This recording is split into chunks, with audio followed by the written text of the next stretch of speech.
kana kan mormaa tures dhiira hidhanii filmaata hidhanii taphachuun baajuun hin dalagu. Dubbiin as jira. Ameerikaa jedhame.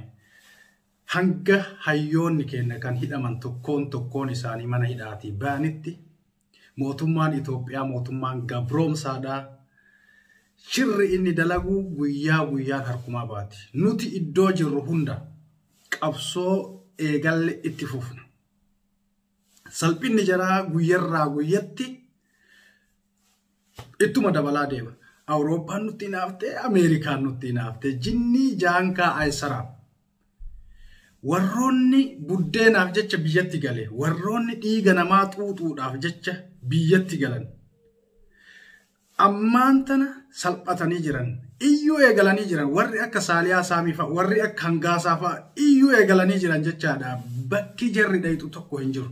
Nik deebi'anii achitti Awurooppaa ta'anii Ameerikaa ta'anii biyyatti deebi'anii nama ajjeesiisanii garoon fedhan gaafa biyyarraa hireen itti jallatti gara Ameerikaa gaafa Ameerikaa irraa mootuu itti bilbilanii kootu akkana kana nuu godhe jedhanii gara biyyaa deebi'uun never ever hin dalagu. Qabsoon ilmaan Oromoo godhaa jirtu iddoo hundarraa bakka hundarraa itti cimee gadi taa'ee jira. Kanaaf ammas itti fufna. Qabsoon keenya laaffachuu hin qabdu. Daran itti cimsuu qabna jechaadha. Ameerikaan murtiin jarri mootummaa Itoophiyaa irratti dabarsite lubbuu itti fuudhee jira. Kokkeetti galchee jirti. Hattan Suudaaniin amma itti garagaltee jirti jechaadha. Biyyoonni Arabaa Imareetonni jechaadha. United Arabiin Suudaanii wajjin duraan isin araarsina jette amma diddee jirti. Maannim wada Itoophiyaa zooroo Itoophiyaan emirada yallam. Hanga Itoophiyaan mootummaan hattuun kuni angoo gadi dhiisutti takkaahuu sabaa fi sablammoota biyyattii keessatti cunqursuu dhaabutti shirri jarri dalagaa jirtu numa saaxila biyyoonni addunyaa gamtaan Awurooppaa Ameerikaan qoqqobbii jararratti gootu itti fufti jechaadha. Nutis bakka jirru hundaa qabsoo keenya itti cimsina. Duubatti hin deebinu. Nuti ilmaan Oromoo hanga mirgi keenya kabajamutti hanga lafti teenya kabajamtutti hanga hayyoonni teenya tokkoon isaanii ka hidhaa jiran hidhaa bayanitti qabsoon nuti eegalle duubatti hin deebitu. Abadan dhugaa qabna ni moona, haqa qabna ni moona. Wanta fedhanaa jedhan maqaa fedhanurraa kaan Onag Shanee Girrisaa Abbaa Torbee Abbaa Maalii haa jedhan haa nu ajjeesan. Oromoon miliyoona 50 jedhan. Oromoon miliyoona 70 oli miliyoona 50 miti nuti. Gadi nuti qeessuudhaaf ha miliyoona dhahuudhaaf miliyoona 50 nuun jedhan malee nuti miliyoona 50 miti. Ni caalacha gaafa ani diqqaallee miliyoona 50 hardhallee miliyoona 50 anuu gandatti ijoollee 20 ol qaba.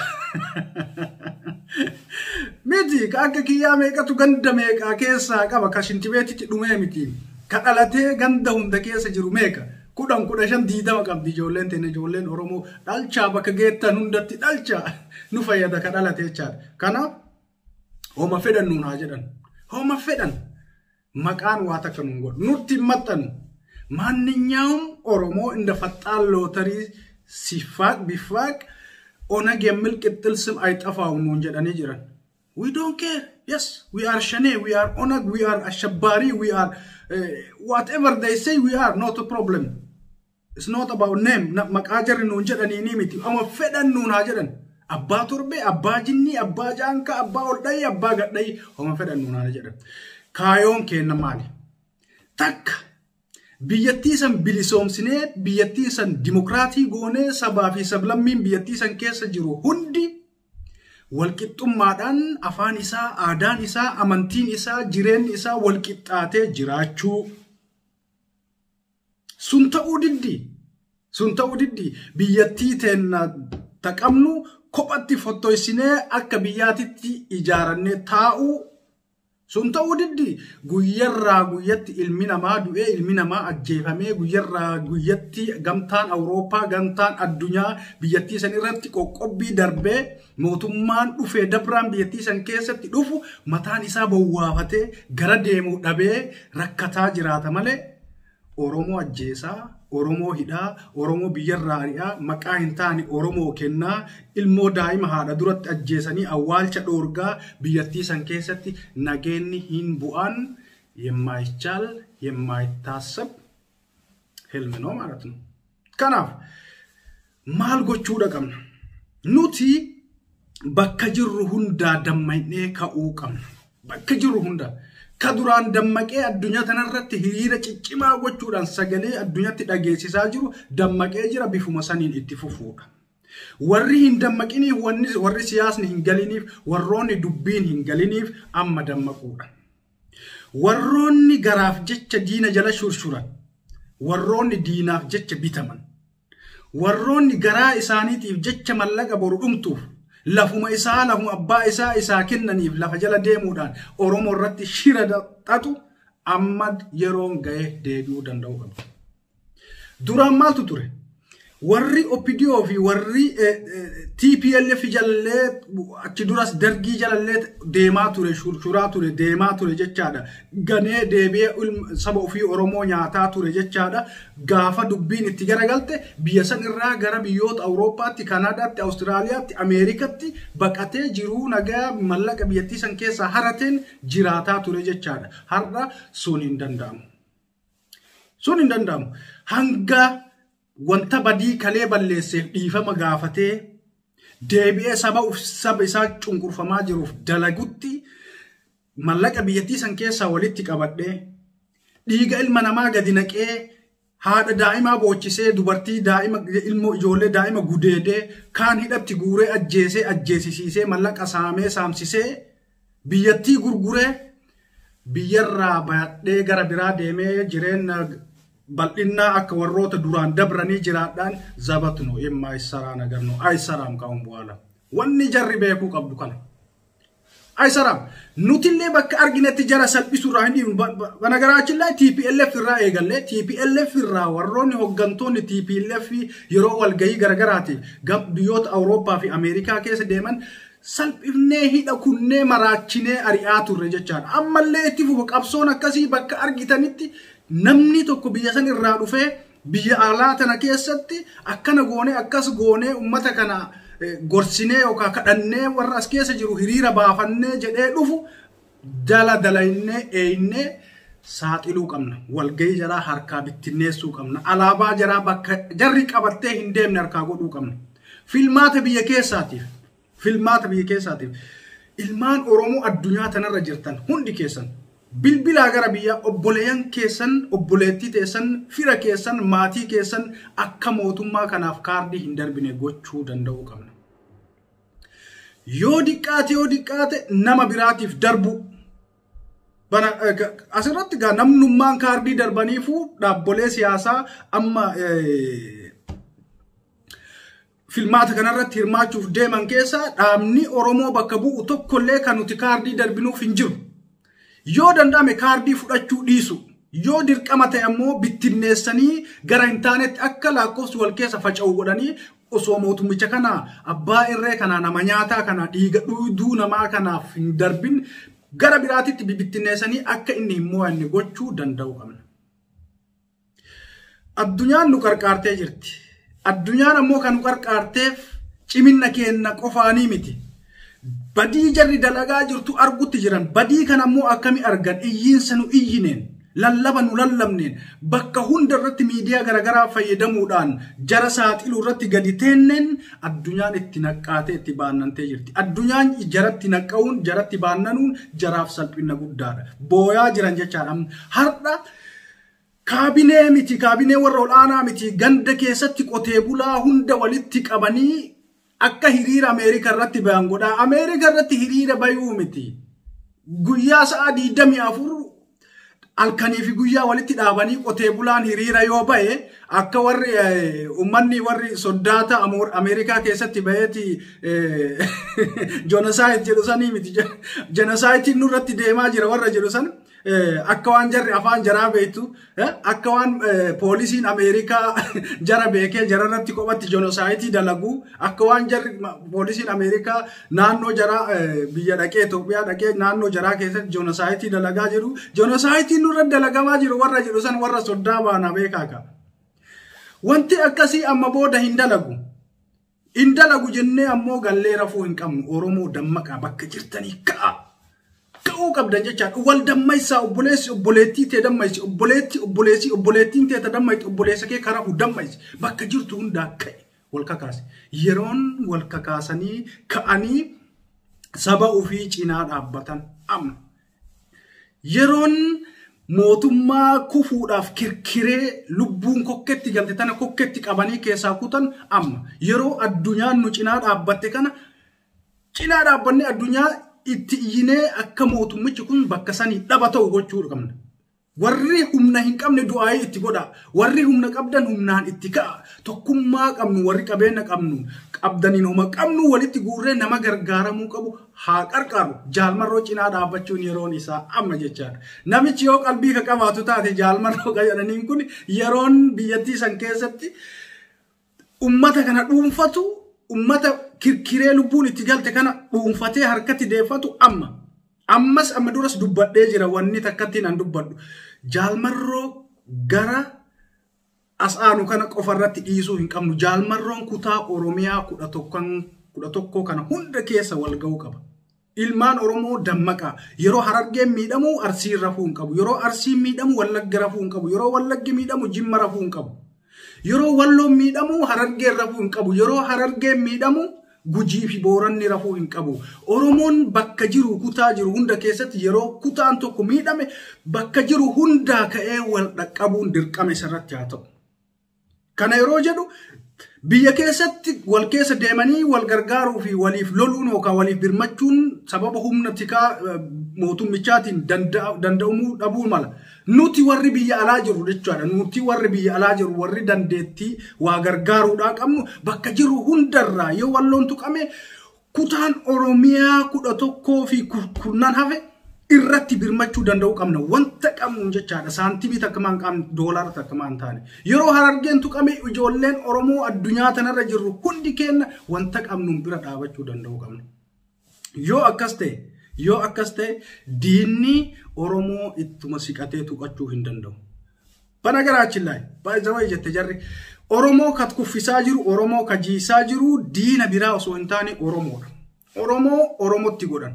Dhagaan sibiilaan akka jedhan sanitti Oromoo kan miidhaa jiru, Oromoo kan gabroomsaa jiru, Oromoo kan ajjeesisiisaa jiru dura gaabana daacceerraa eegalee hanga jala shurshurtuu ummata garaadhaaf bulu oppidiyoo kanatti edaatee jechaadha. Warri numiidhaa fi numisiisaa jiru Oromoma. Oromoo diina jalatti galtee numiistuu fi numiisiftu tana akkam goonee ofirraa eeggannaadha. Akkam goonee jara kana itti ofirraa barree ofirraa dhaamna. Akkamitti jara kana to'annaa jala oolchinarratti dalaguudha qabna. Akkamitti jara kana to'annaa jala oolchina. Tokkoo kenna obboleessa manaa qabna. Obboleessi kenna yoo diina jala ka kurkuru ta'e obboleessa kenna san gorsinee qabachuu danda'uu qabna. Obboleettii teenna gorsinee qabachuu danda'uu qabna. Bifa kanaa yoo deemne mooyuu dandeenya. Bifa kanaa yoo deemne diina ofirraa dhawuu ofirraa deebisuu dandeenya. Karaa salphaa wanti nu baasu tokko maaliin? Wanti nu baasu tokkoo fi tokko ilmaan Oromoo bakka jirru hundatti wal kakaasuudha. Dur bara durii ilmaan Oromoo walitti bilbilee wal miidiyaa qabaannee wal dhageessifnee waliif birmachuu waliif iyyachuu hin dandeenyu turre. Sababa teknooloojiin hin jirreef, sababa teknooloojii gahaan biyya keessallee biyya alaatittillee ilmaan Oromoo baqatanii iddoo gaarii hin jirreef jechaadha. Miidiyaa dhumte hangattiin biyyattii keessa jirtullee Oromoodhaaf hin dalagu ture. Oromoo miidiyaa irraa fageessan. Attan guyyaa har'aa kanallee Oromoon yoo diina jala hin dalagin miidiyaa irratti hin kaleessan. Ijoollee Facebook peejii gurguddaa qaban. Yoo isaan wanta Oromoo ka dubbatan ta'e peejiin isaanii hin bulu yoo su harkaa guban. Maaliif kana godhan? Akka Oromoon miidiyaa fayyadamee wal hin kakaafneef. Akka Oromoon miidiyaa fayyadamee information jiru waliif hin dabarsineef. Maal gochuudha qabna? Miidiyaa xixiqqaa qabnu namni 10 15 illee 10 illee nu haa hordofu wanta qabnu miidiyaa qabnu hundaan baanee iyyuu qabna, iyya dabarsuu qabna, labsuu qabna. Namni tokko maas jala taa'ee sin dhageen. Namni tokko maas jala taa'ee sirraa waa hin baranne. Bakka qabdanii kana qofa. yoo bifa kanaan kaane iyine iya walii dabarsine yoo waliif birmanne wal dhaqqabne bilisoomuu dandeenya karaa salphaadhaan miidiyaa irratti cimuu danda'uu qabna. OMN cufuudhaaf kirkirsanii garas ari'anii garana ari'anii bifa waamee qarra kaanii maqaa itti xureessanii akka gaafa OMN gadhaabatirraa eegalee OBN ka Oromoo bilisoomse hanga kana Oromoo akka wal dhagahu Oromoon akka wal jala yaa'u wanni nu godhe OMN gadi dhaabachuudha. OMN makana kuffisanii akka Oromoon information tokko hin qabaanne akka Oromoon waa takka biyya keessatti wanta deemaa jiruu fi biyya alaa irratti deemaa jiru hin dhageenye quba hin qabaanne akka Oromoon beekaa fi hayyuu qabu hin bayne wal hin barre nu godhuudhaaf OMN cufaa turan ammallee shira irratti dalagaa jiran. Shira irratti dalaguu qofaa miti namuma keenya irratti godhanii akka OMN irratti duulu godhaa jiran ijoollee sammuu hin qabne warra hin baratin ijoollee kutaa 2 fi 3 keessa yaa'an jechaadha. Ijoollee akkasii keessaan itti bilbiluudhaan ka waa takka hin gooneef ka kafaltii tokkollee hin gooneef biyyatti lafa isinii kennina kondominiyeemii isinii kennina akkas isinii goona gaafa galtan akkana isinii goona jechuudhaan sobanii kararraa maqsanii hayyoota keenya gurguddaa fi OMN irratti akka duulan godhan. Isaan har'aa miti yeroo dheeraa bara durii irraa eegalaniiti siistama kana fayyadamaniiti Oromoo gabroomsan. Oromoo akkanumatti akkuma laafatti akka duraanii walitti qabanii boolla tokkotti gubanii boolla tokkotti awwaalaa turan san bara ammaa kana keessa bara teknooloojiin guddate kana keessatti Oromoo akkuma safaaxatti akkuma taphatti gubanii awwaaluun hin danda'amu. Of course namni qabsoo godhu keessatti beelayuun miidhamuun dhubachuun cabuun caccabuun rakkachuun waan jiru kuni bifa qabsooti. Qabsoo yeroo gootu kana beetee itti seenuu danda'uu qabda. Qabsoo keessatti bal'inni hin jiru rakkinnatu jira booddeen rakkinaa ammoo bal'inna kana arguudhaaf garaa keenya hidhannee keessattuu ijoolleen biyya jirtan wal jala yaa'uudhaan wal jala hiriiruudhaan wal dhagayuudhaan tokkummaa keessan eeggachuudhaan akka diinni isin keessa seenee isin hin basaasne gootanii qabsoo keessan tartiimoodhaan itti fufuu danda'uu qabdan. Hayyoonni keenya hanga mana hidhaatii baanetti filmaan biyyattii san keessatti deemaa jiru filmaata shiraati, filmaata kijibaati, filmaata Oromoo ammas irra deebi'anii kiyyoo gabrummaa jalatti kuffisuuti. Oromoon erga hangana of barre erga hangana of agarre erga hangana tokkummaa keenya cimsanne deebinee kiyyoo gabrummaa jalatti ammas sirna aadaawii jalatti kufuun nuuf fafa. Kuni ta'uu hin qabu abadan.